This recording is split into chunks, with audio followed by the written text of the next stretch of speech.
And the growth of artificial intelligence raises many questions. Among them, how is this technology going to impact businesses? Well, Dr. Olaf Groth with the UC Berkeley Haas School of Business joins us now with some insight. So who actually benefits here? Small businesses or big ones?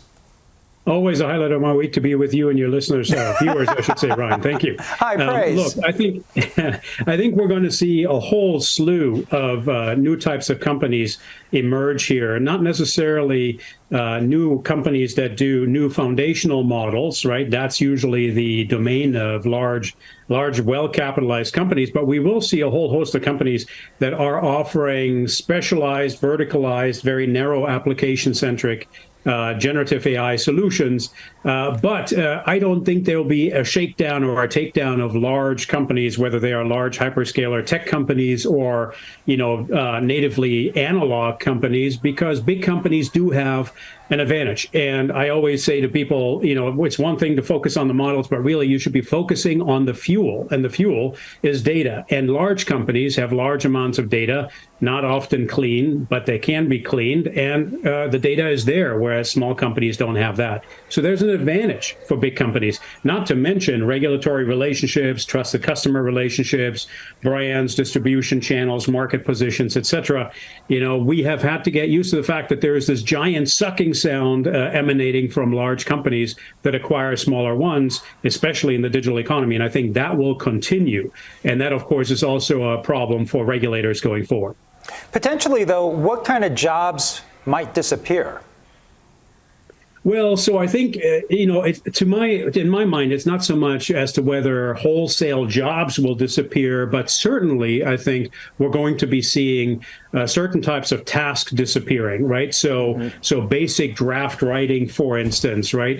Basic discovery, where, attorneys, accountants, et cetera, deal makers in due diligence phases will manually go through documents. All of that will get automated. And that's actually a good thing. We want the increased productivity, and we want the human then on top of the generative AI application exercising human judgment, right? So there will be those task displacements, and that could be a problem for some people who love those tasks and don't want to change. But wholesale job displacement, I think, is unlikely in the short run. All right. Well, turning now to the new speaker, Mike Johnson, taking over, and the looming government shutdown is right in front of us. So what is the impact on the U.S. economy, especially with the holidays? We were talking about this just right around the corner.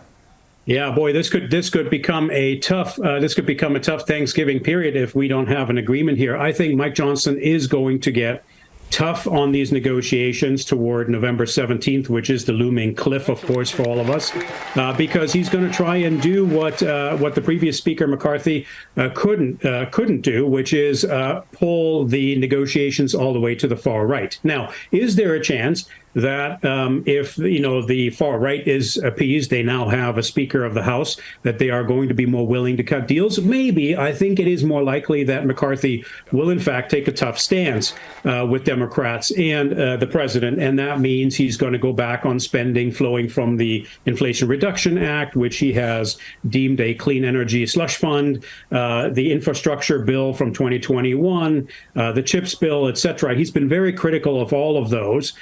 And that would, of course, be really hurting the transformation of our economy to become cleaner, to become more secure, and to get upgraded, right? And so that would not be good for the economy. That's aside from the regular sort of 27 or so % in our national budget that is discretionary spending. So we're talking to the tune of about $1.6 trillion. That's a large chunk of money.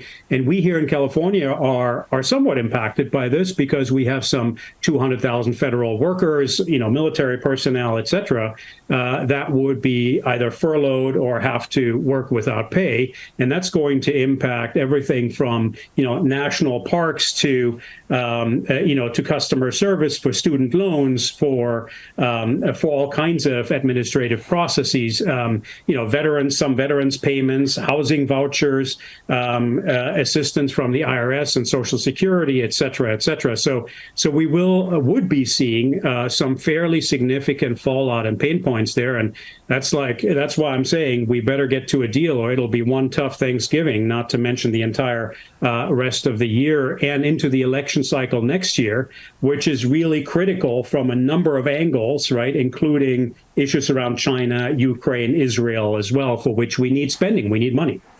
You optimistic about that? Because you would have to think going into Thanksgiving and Christmas, having a government shutdown from a political standpoint, that would be horrible.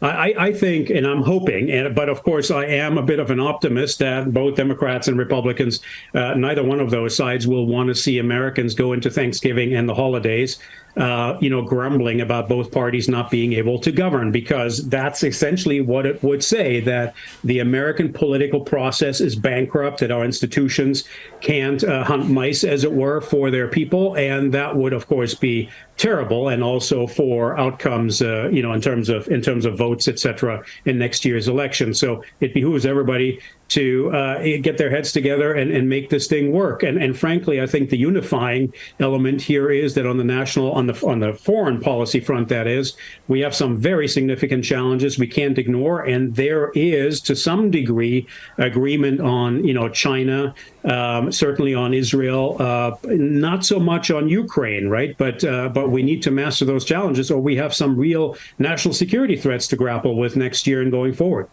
You mentioned China. Are you going to be here next week?